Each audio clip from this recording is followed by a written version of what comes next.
Hey, it's Justin Johnston. I'm the Public Relations Director with the Gamer Symphony Orchestra. Hi, I'm Chris Apple. I'm the Music Director for the Gamer Symphony Orchestra. And I'm Greg Cox, the conductor of the Gamer Symphony Orchestra.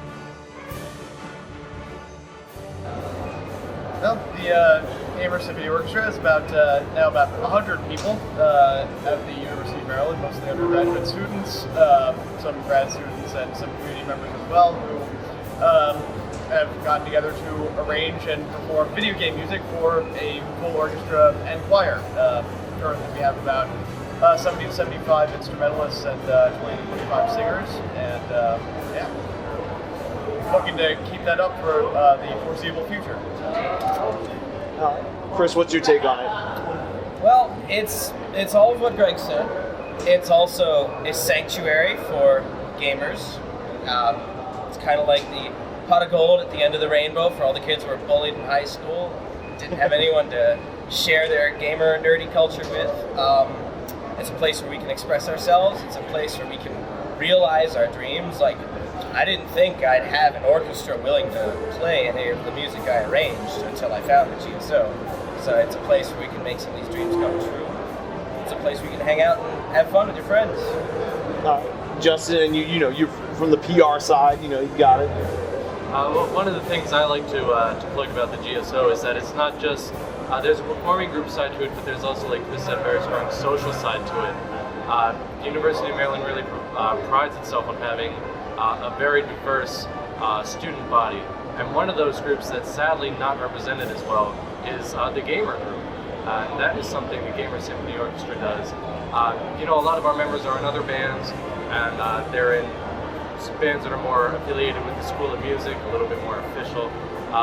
But we provide a side, an alternative to them to really express themselves maybe a little bit more personally, rather than playing some of this stuff that's maybe not so meaningful to them. In the GSO, they can instead play something that they've experienced, and they can share with other people who have experienced and who also may not have experienced it. Well, I think the leadership likes to aim high. We have high expectations for our members. Justin has high expectations for his outreach.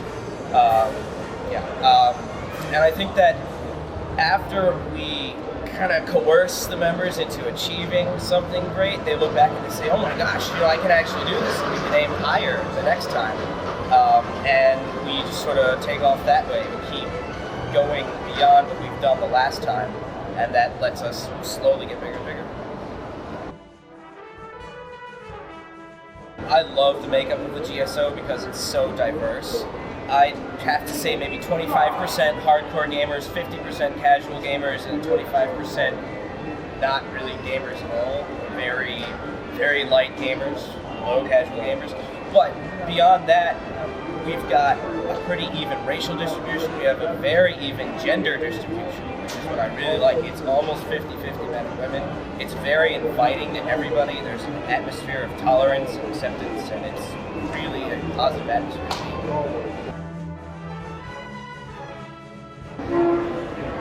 Money? Yes. Yeah, money. You are rubbing your hands, Justin. Yeah, we can always use more. Absolutely. But, yeah, in case they happen to be listening. Well, musically, we experiment with different genres of music. We're not simply limited to orchestral music, although that is the majority of what we do. I encourage my arrangers to explore with different styles, different emotions. I encourage them to switch a song from a major key to a minor key. I encourage them to make a song into a waltz or a dirge or a march. I encourage them to turn it into a samba. There's a lot of experimentation that you might not hear at one of the mainstream orchestra performances because they're trying to, appeal to what people know, to what people are familiar with. So that's one thing. Well, we like to have different categories of music. So we like to have exciting pieces, we like to have more emotional pieces, we like to have maybe an ethnic flavor, Latin or Asian or something. We want to have a very varied repertoire. get a list of what people want to play, but really we have about a dozen arrangers, and we've got a Google group where they can share ideas with each other. I encourage them to watch what each other is doing, create something unique, so we don't have any overlap, we don't have any styles that are repeated, any moods or ideas that are repeated. And if the orchestra can play it, if it sounds good, and if it's unique enough to make it into the repertoire, we'll play it. Well, we have 2 hours a week of full ensemble orchestra. How many weeks is that per season? And per season, it varies, but it's usually about a dozen sessions, so a dozen weeks per season. And through that time, we'll have one large concert at the end, and possibly 1 or 2 performances along the way, but they're smaller things. Everybody has their own preference, but we have standardized using Sibelius 5, I think. Yeah, Sibelius 5, which is a notation software. And then I personally use SoundForge and Sonar 6 to create higher quality samples of the songs so that people have a demo of what it's supposed to sound like.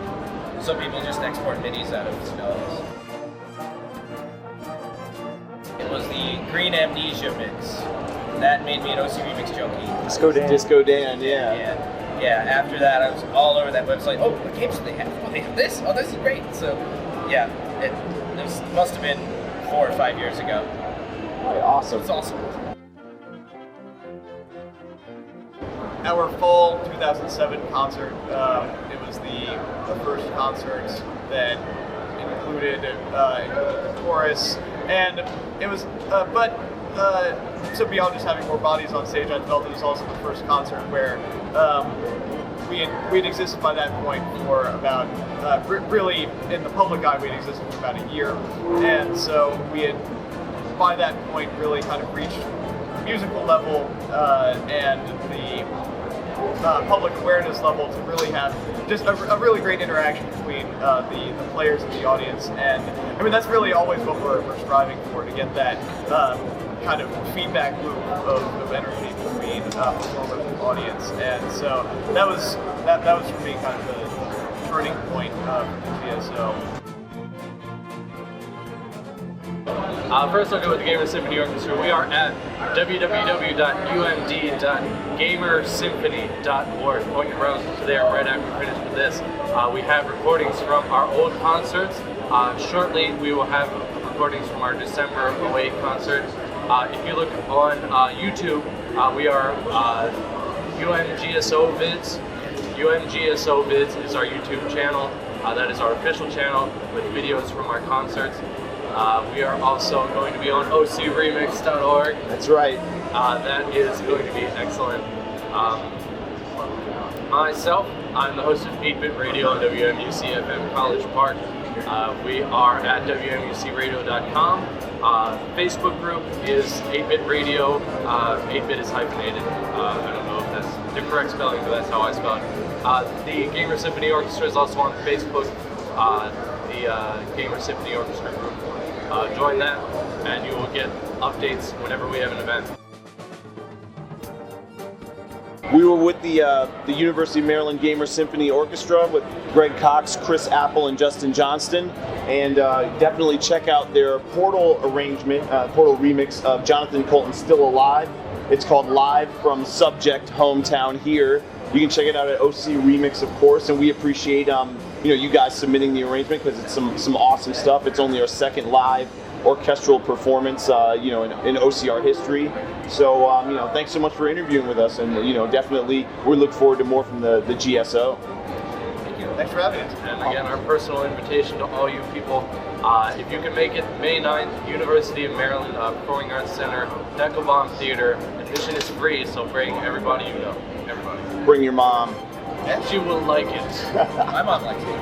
Hey, thanks so much, guys. Thanks. Thank you.